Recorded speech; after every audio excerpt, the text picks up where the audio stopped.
Assalamualaikum warahmatullahi wabarakatuh.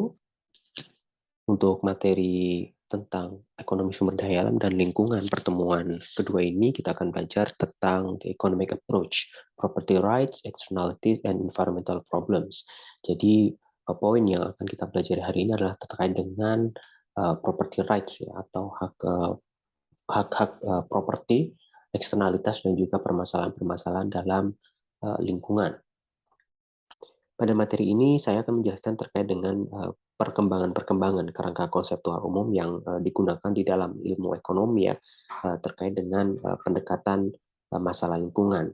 Dan nanti kita akan memeriksa terkait dengan hubungan antara manusia dan juga lingkungan yang seperti dimanifestasikan atau direalisasikan melalui sistem ekonomi dan juga sistem konsekuensi lingkungan dari tindakan tersebut. Jadi bagaimana sebenarnya hubungan dari manusia dan juga lingkungan ini dan apa konsekuensi dari hubungan tersebut. Kalau kita berbicara tentang hubungan antara manusia dan juga lingkungan dalam ekonomi, lingkungan itu kan dipandang sebagai aset gitu ya, aset gabungan yang menyediakan berbagai layanan. Dengan kata lain bahwa memang lingkungannya adalah aset yang sangat istimewa karena memang menyediakan sistem pendukung kehidupan yang menopang keberadaan kita. Tapi ya tetap saja merupakan bagaimanapun lingkungannya adalah merupakan aset gitu ya. Kalau kita bicara tentang aset gitu ya, yang juga aset di mana lingkungan ini juga merupakan aset, kita juga harus berbicara tentang depresiasi atau adanya depresiasi dalam aset tersebut. Dengan kata lain bahwa memang aset ini atau lingkungan ini juga akan mengalami depresiasi yang tidak semestinya. Jadi dengan kata lain bahwa lingkungan itu mengalami uh, depresiasi ya, dalam dalam tanda kutip depresiasi, atau istilah lainnya itu mengalami degradasi. Selain lingkungan juga dihadapkan sebagai suatu komposit aset ya, atau aset-aset yang dia menyediakan berbagai macam uh, variety of service atau berbagai macam jasa. Uh, Lingkungan juga menyediakan service directly to consumer, jadi menyediakan pelayanan pada konsumen-konsumen. Misalnya kalau kita berbicara tentang lingkungan yang menyediakan bahan mentah bagi perekonomian yang kemudian akan diubah gitu ya, diubah menjadi produk konsumen melalui proses produksi energi yang nantinya ini akan didorong oleh yang didorong untuk menghasilkan produksi bahan makanan. Jadi ilustrasinya seperti ini ya. Jadi adanya lingkungan bisa menyediakan energi berupa raw materials, water, dan juga amenities. Jadi dia menyediakan energi ya, nantinya akan digunakan untuk proses produksi, untuk perusahaan ataupun dikonsumsi oleh rumah tangga, yang nantinya akan dihasilkan untuk menghasilkan output. Ya nanti itu akan di recycle dan sebagainya. Jadi recycle dari output ini akan bisa digunakan untuk diproduksi kembali. Ya, sedangkan dengan adanya output ini, nanti tetap akan menghasilkan yang namanya polusi, kemudian solid waste, atau waste heat, dan juga water pollution. Jadi tetap akan ada limbah istilahnya dari proses produksi itu. Kemudian jika lingkungan ini sebenarnya dipahami secara luas ya, hubungan antara lingkungan dan sistem ekonomi itu dapat dianggap sebagai sebuah sistem tertutup ya. Jadi apa nih yang dimaksud sistem tertutup? Jadi kalau kita bicara tentang uh, lingkungan ya. Jadi di dalam flowchart ini kita lihat bahwa memang sistem yang tertutup itu adalah sistem di mana tidak ada input yang diterima dari luar dan tidak ada output yang ditransfer ke luar sistem. Jadi memang semuanya ini berasal dari lingkungan itu sendiri gitu ya. Jadi tidak ada input ya, baik itu berupa energi ataupun materi yang dia berasal dari luar sistem itu. Dan outputnya ini nanti itu akan ditransfer ke luar sistem. Tidak ada yang ditransfer ke luar sistem. Nah, sebaliknya kalau kita berbicara tentang sistem terbuka, itu adalah sistem yang mengimpor atau mengekspor materi dan energi. Jadi nanti uh, dari luar ataupun inputnya itu dari luar lingkungan atau dari luar sistem, dan juga outputnya akan diekspor ke luar sistem. Nah, maksudnya impor dan ekspor ini apa? Jadi sebenarnya kalau di bukunya Tittenberg itu dia menjelaskan bahwa uh, tentang eksternal eksternal sistem atau sistem yang ada di luar, itu maksudnya kita bicara tentang di luar planet gitu ya. Jadi misalnya kita memperoleh sebagian besar energi kita dari matahari gitu ya, baik secara langsung maupun tidak langsung. Dengan kata lain bahwa memang uh, kita bicara energi, kalau kita bicara energi berarti energi itu yang memang berasal dari luar sistem. Kan memang energi matahari kan dia berada di luar gitu, di luar bumi, sehingga bisa kita katakan bahwa memang tidak ada sistem yang tertutup. Dalam bukunya Gutenberg itu menyebutkan bahwa memang apakah memang sistem lingkungan ini dia tertutup atau terbuka itu memang tergantung pada sejauh mana eksplorasi ruang angkasa membuka sisa tata surya kita sebagai sumber bahan baku. Jadi sebenarnya sejauh mana kita bisa mencari gitu ya, mengeksplorasi bahan baku yang digunakan untuk proses produksi. Nah, dengan adanya sistem yang terbuka ataupun tertutup ini berkaitan dengan sebuah teori ya, teori yang di dalam fisika ya, hukum termodinamika pertama. Jadi maksudnya adalah energi memang tidak bisa diciptakan ataupun dihancurkan. Jadi memang kalau kita berbicara hukum pertama dari termodinamika ini yang tadi ya bilang bahwa energi dan materi tidak dapat diciptakan atau dimusnahkan, berarti bahwa memang hukum ini menyeratkan bahwa massa materi mengalir ke sistem ekonomi ya, dari lingkungan itu harus terakumulasi dalam sistem ekonomi atau kembali ke lingkungan sebagai limbah. Jadi memang ketika uh, setelah melakukan proses produksi gitu ya, itu kan uh, meskipun di situ ada sebuah limbah itu akan terakumulasi gitu ya di dalam lingkungan. Nah, ketika akumulasi ini berhenti, maka masa dari material itu massa dari material itu akan mengalir ke sistem ekonomi yang sama besarnya dengan massa limbah yang mengalir ke lingkungan. Jadi memang hukum termodinamika pertama ini bilang bahwa ya tadi ya energi dan juga materi itu memang tidak bisa diciptakan ataupun tidak bisa dimusnahkan. Dengan kata lain bahwa itu hanya akan bisa dikonversikan saja menjadi bentuk yang lain. Jadi itu di dalam konsekuensi dari hukum termodinamika yang pertama. Ambil contohnya saja misalnya kalau kita bicara air hujan gitu ya. Air hujan itu kan memang adalah proses yang panjang ya. Jadi ada kalau kalian belajar terkait dengan siklus hidrologi ya. Jadi bagaimana air itu diproses mulai dari air hujan, kemudian air hujan turun ke bumi, kemudian dari bumi nanti akan meresap gitu ya, meresap di tanah, kemudian nanti bisa masuk ke daerah misalnya sumur gitu ya. Dari sumur itu bisa kalian menjadi air minum atau air mandi. Kemudian pada saat kita bicara air minum, berarti air minumnya itu dikonsumsi oleh masyarakat. Nah, pada saat dikonsumsi oleh masyarakat itu kan masuk ke tubuh gitu kan. Masuk ke tubuh, nanti diproses ke tubuh menjadi urin, misalnya menjadi urin ataupun keringan ataupun apapun gitu ya, yang dikeluarkan oleh tubuh. Nah, dari limbah itu tadi kan kalian akan dibuang gitu kan, limbahnya akan membuang limbah dari tubuh kalian itu misalnya ke toilet. Nah, dari toilet ini kan akan tersalurkan lagi tuh masuk ke tanah lagi. Misalnya masuk ke tanah, misalnya akhirnya akan masuk ke laut.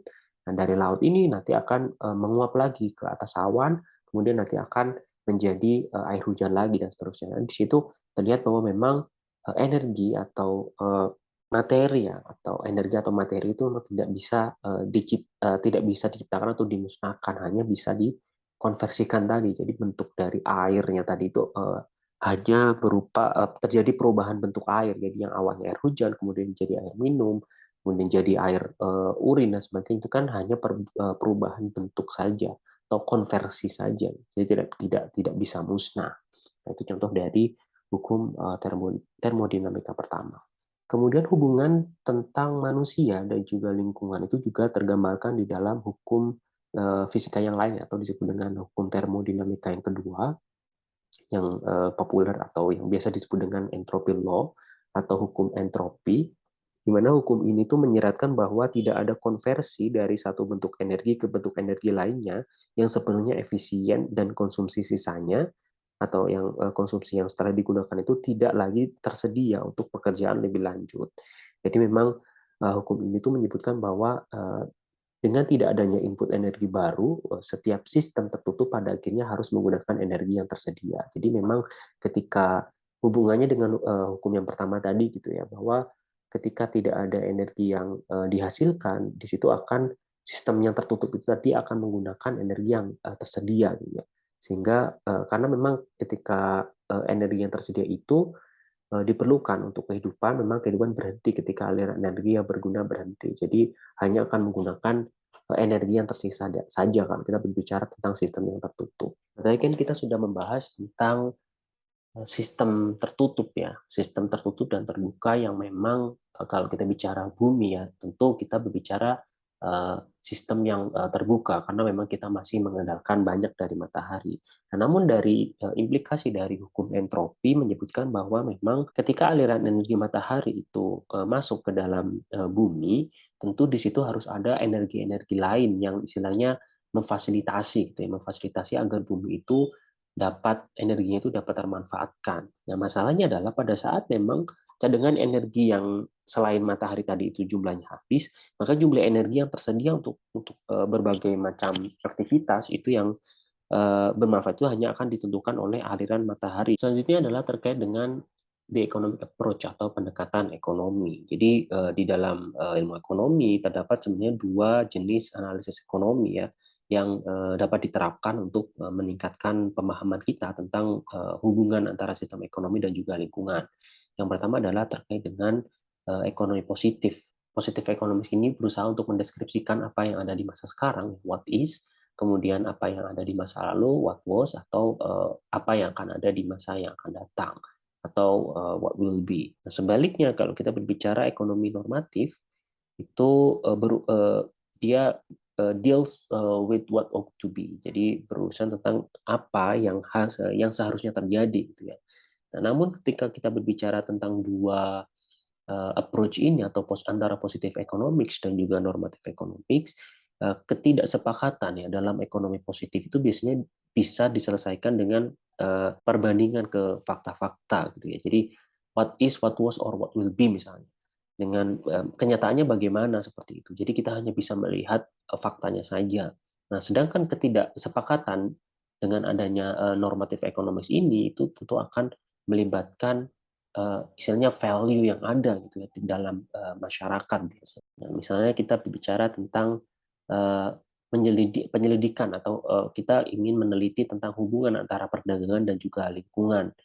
Kalau kita bicara tentang ekonomi positif kan dapat digunakan untuk menggambarkan jenis dampak perdagangan terhadap ekonomi lingkungan. Jadi what is the impact of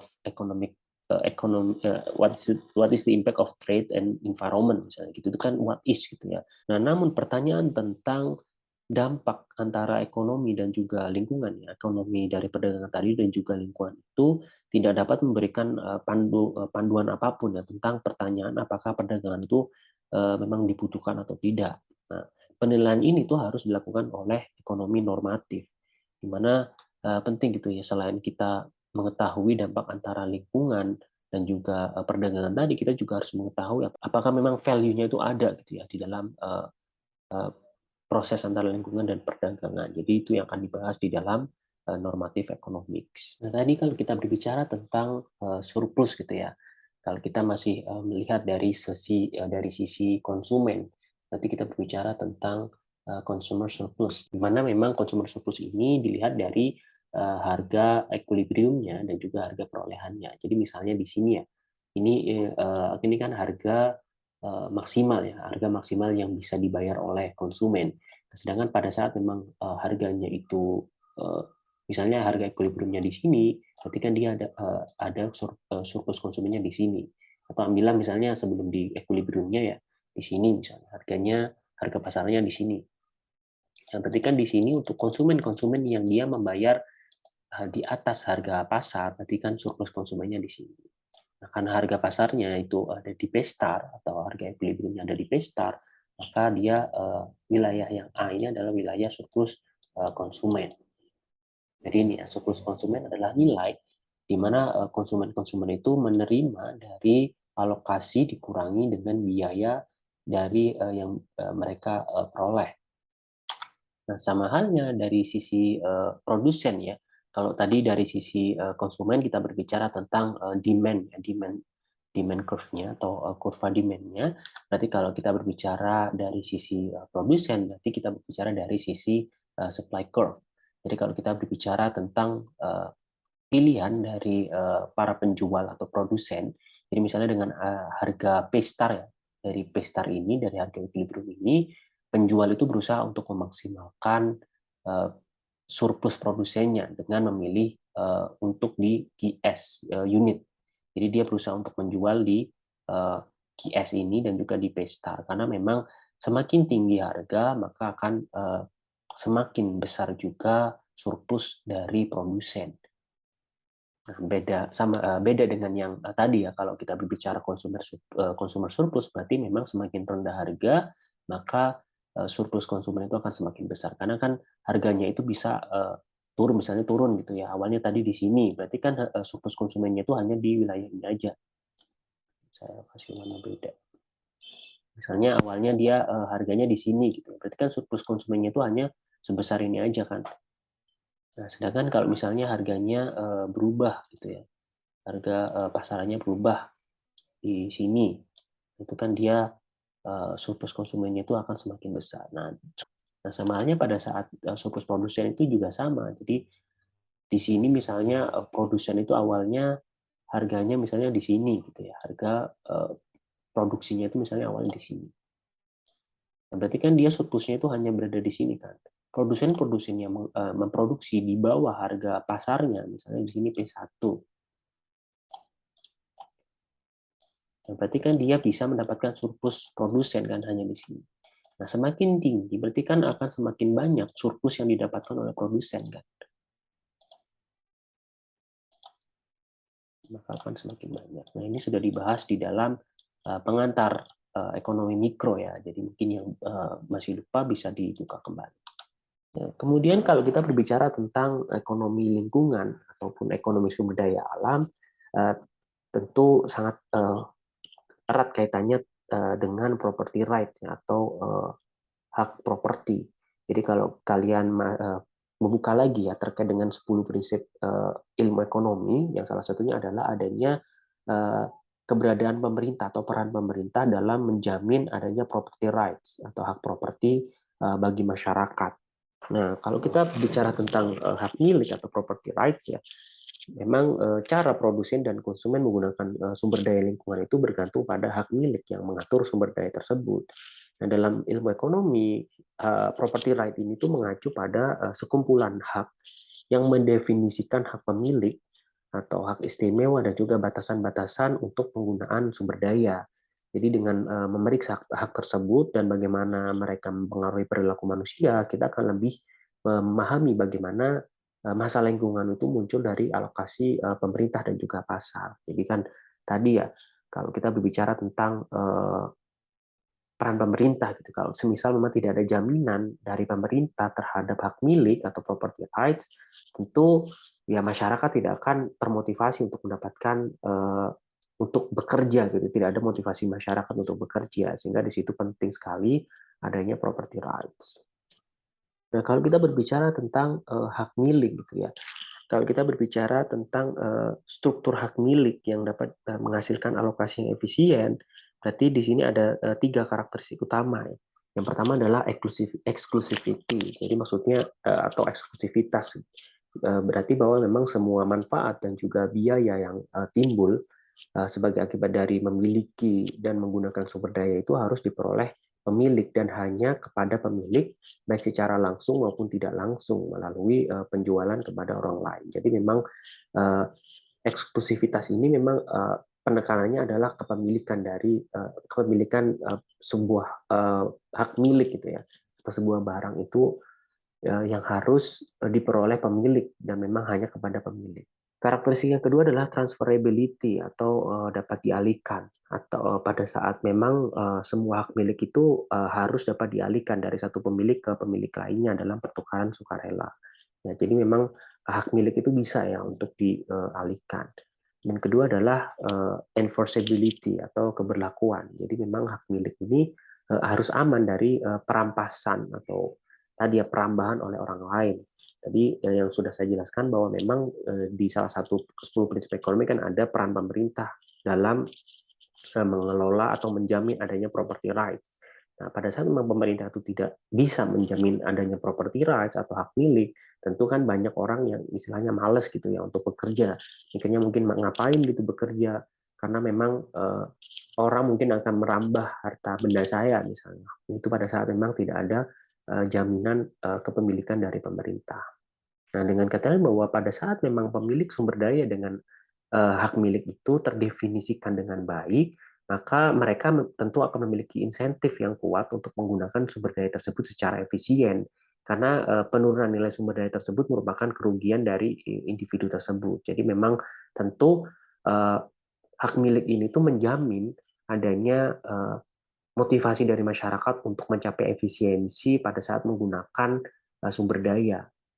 Nah, mekanisme efisiensi ini misalnya pada saat memang kita misalnya mengilustrasikan hal ini dengan memeriksa insentif yang dihadapi konsumen dan produsen ketika sistem hak milik yang terdefinisi ini diterapkan gitu ya. Nah, karena memang penjual kan tidak karena kan ketika penjual itu kan menjual barangnya dan memang tentu penjual ini juga memiliki hak gitu ya untuk mencegah konsumen untuk mengkonsumsi produknya tuh tanpa adanya pembayaran. Jadi nggak bisa gitu ya kalau misalnya pembeli itu mendapatkan barang tanpa bayar kan nggak bisa. Nah, konsumen ini harus membayar untuk menerima produknya itu. Yang namanya orang jualan kan begitu ya. Dan pada saat memang konsumen itu harus membayar kan berarti di situ ada harga pasar yang berlaku gitu ya. Sehingga di sini konsumen memutuskan berapa banyak yang akan dibeli dengan memilih jumlah yang memaksimalkan surplus konsumen individunya. Nah, di situ disebut dengan efisiensi karena memang adanya upaya konsumen itu untuk menentukan seberapa banyak barang yang harus dibeli berdasarkan harga pasar yang memang dia berlaku gitu ya. Dengan adanya harga pasar tadi itu yang berasal dari memang dalam menentukan uh, property right tadi gitu. Jadi dalam rangka untuk mencegah adanya pelanggaran dari property right, maka diterapkan harga pasar. Yang harga pasar ini menentukan behavior atau decision atau keputusan dari konsumen dalam membeli barang gitu ya. Nah, selanjutnya kita berbicara tentang surplus produsen kaitannya dengan scarcity rent dan juga long run competitive equilibrium. Nah, tadi kan kita sudah melihat gitu ya dari sisi konsumen dan juga produsen dan besaran dari consumer surplus dan juga producer surplus. Nah, karena memang area di bawah garis harga ini, ya, jadi di bawah P-star ini dia itu adalah pendapatan total dan area di bawah kurvanya. Jadi area yang di bawah garis harga ini adalah pendapatan total dan area di bawah kurva biaya marginal adalah biaya variabel total. Maka surplus produsen itu terkait dengan profitnya. Dan dalam jangka pendek memang ketika memang beberapa biaya itu tetap, maka surplus produsen adalah sama dengan profit plus fixed cost. Jadi dalam jangka pendek ya, itu nanti surplus produsen itu adalah profit ditambah dengan fixed cost. Nah, namun kalau kita bicara di jangka panjang, maka pada saat jangka panjang kan berarti kita bicara semua biaya itu dianggap variabel gitu kan. Nah, maka surplus produsennya itu sama dengan profit ditambah rent atau sewa atau return atau pengembalian dari scarce input owned by the producer atau input yang langka yang dimiliki oleh produsen. Nah, selama memang perusahaan baru itu bisa masuk di dalam industri yang profitable itu tanpa menaikkan harga dari input yang dibelinya, maka long run profit and rent will equal zero. Jadi memang profit di jangka panjang itu atau sewanya itu akan sama dengan nol. Maka di jangka panjang karena memang ada banyak perusahaan yang masuk untuk istilahnya untuk menyewa gitu ya, untuk menyewa dari sumber daya yang langka itu, maka di jangka panjang profit dan juga rent-nya itu tadi akan sama dengan nol. Nah, kalau kita berbicara tentang scarcity rent yang tadi yang dipahami sebagai sebuah biaya dari menggunakan sumber daya yang terbatas. Jadi kalau bisa ditanamkan gitu ya dalam pikiran bahwa memang scarcity rent ini adalah biaya, itu biaya dari menggunakan sumber daya yang terbatas. Jadi seperti itu ya. Nah, kalau kita berbicara tentang scarcity rent, sebenarnya sebagian besar industri sumber daya alam itu menimbulkan sewa gitu ya. Maksudnya dia menyewa sumber dayanya. Dan memang hal ini akan berdampak pada surplus produksi yang tidak hilang oleh persaingan, bahkan dengan banyak perusahaan yang masuk secara bebas gitu ya. Jadi tadi ya, producer surplus is not eliminated by competition. Jadi memang dengan adanya keterbatasan di dalam sumber daya tentu akan terjadi persaingan. Selanjutnya kita berbicara tentang externalities as a source of market failure. Nah, kalau kita berbicara tentang eksternalitas itu erat hubungannya dengan salah satu karakteristik dari market dari property right tadi ya, yakni exclusivity. Jadi karena memang eksklusivitas ini tuh salah satu karakteristik utama dari property right yang dia efisien gitu ya, efisien property right structure atau struktur hak milik yang efisien. Maka biasanya karakteristik ini tuh sering terlanggar ya. Dalam prakteknya itu sering terlanggar. Atau pada saat memang di dalam pelaku-pelaku ekonomi itu tidak semuanya itu dia menanggung semua konsekuensi dari tindakannya.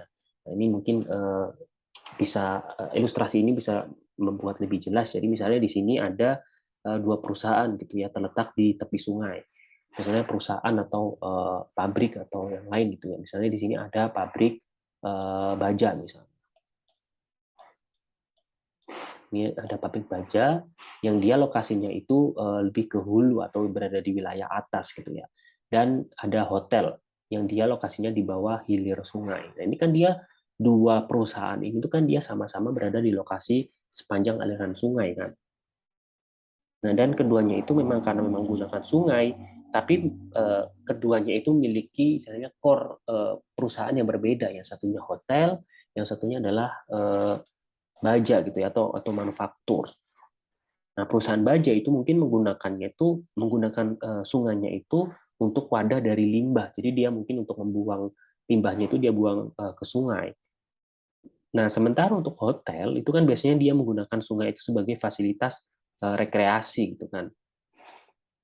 Nah, jika memang kedua fasilitas ini itu memiliki pemilik yang berbeda, jadi owner dari perusahaan baja dan juga hotel ini dia ownernya berbeda, maka kan penggunaan air ini yang efisien itu tidak akan terjadi, gitu. Karena memang apa yang dilakukan oleh perusahaan baja dengan membuang waste atau membuang limbah ke sungai ini itu akan mempengaruhi efisiensi dari hotel dalam menggunakannya sebagai rekreasi bagi para pengunjung hotelnya.